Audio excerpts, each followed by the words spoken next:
places of the earth, they know that the gods and spirits affect man's path. All the misfortune that befalls man lies at their feet. If you have eyes to see, you see their presence and their power.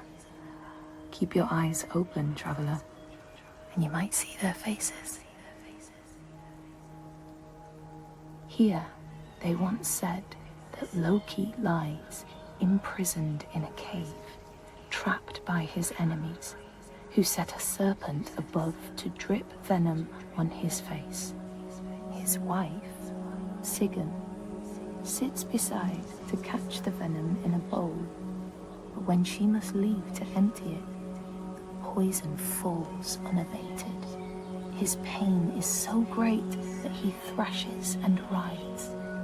And here above, we see the earth shake and break apart. Across the sea, they know that the earth is carried in the arms of a giant. When he is vexed or injured, he may not carry his burden so gently, and the world will feel his anger and pain.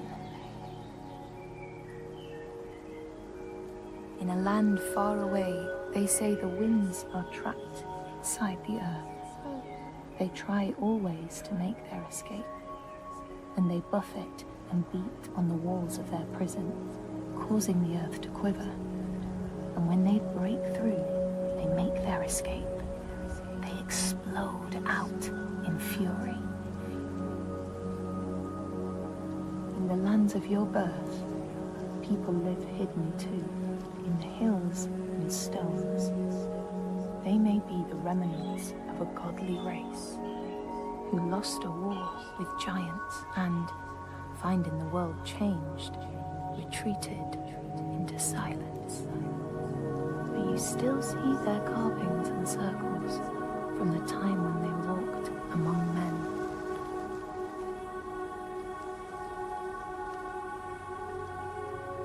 Here they know that if times are harsh, you may ask of the hidden folk to share their bounty.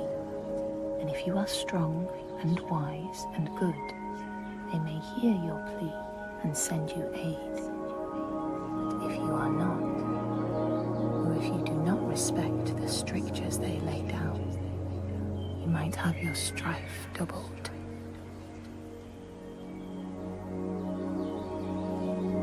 In the lands of your birth, and in these lands too, they know that people can be taken by the secret fair ones.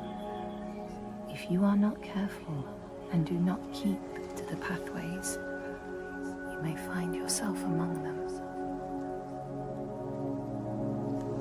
In a land to the east, they know that when a traveler finds themselves lost, it is the fault of the Vadadash, who wait at the crossroads to trick souls passing by. The only remedy is to let your horse lead you home, because beasts have no souls. But if you have no horse, your soul is lost forever.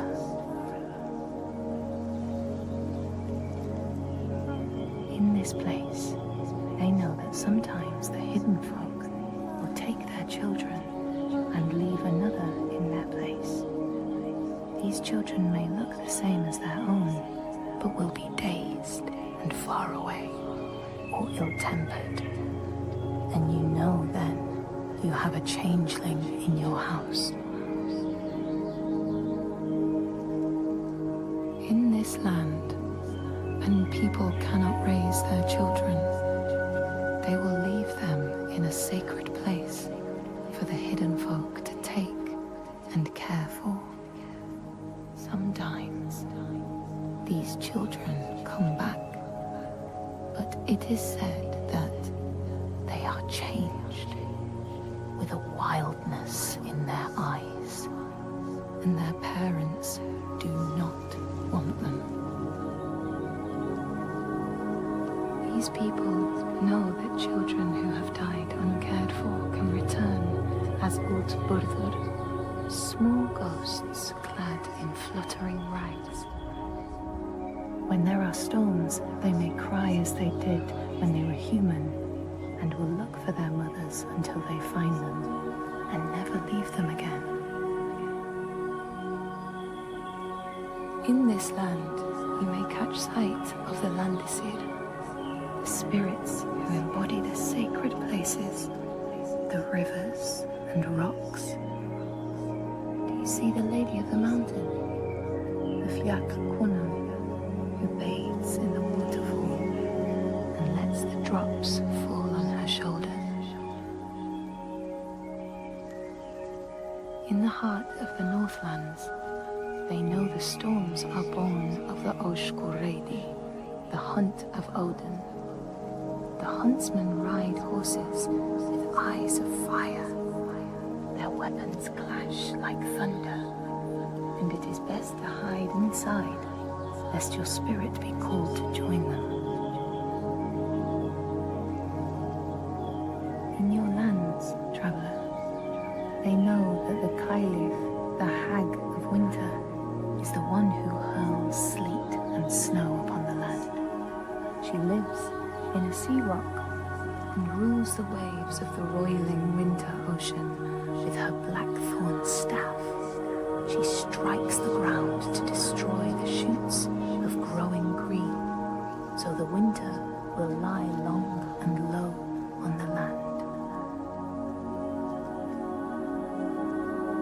These people know that the sea god, Ran, sets out nets to trap sailors and drag them to her world.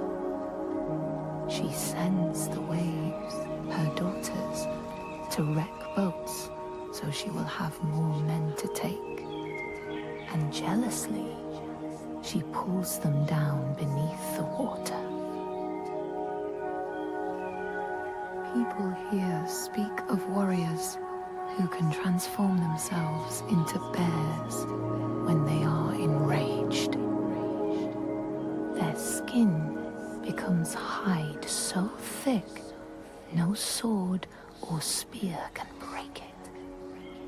When King Hrolfr fought Skald, many people saw a great bear fighting beside him, who killed more men with its paw than any 5 soldiers.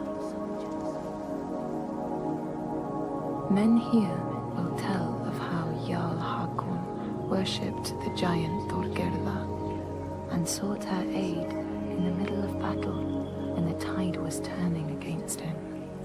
Fleeing to an island, he pleaded with her for aid. She demanded a sacrifice. She rejected all of his offerings until he, at last, killed his own son in sacrifice.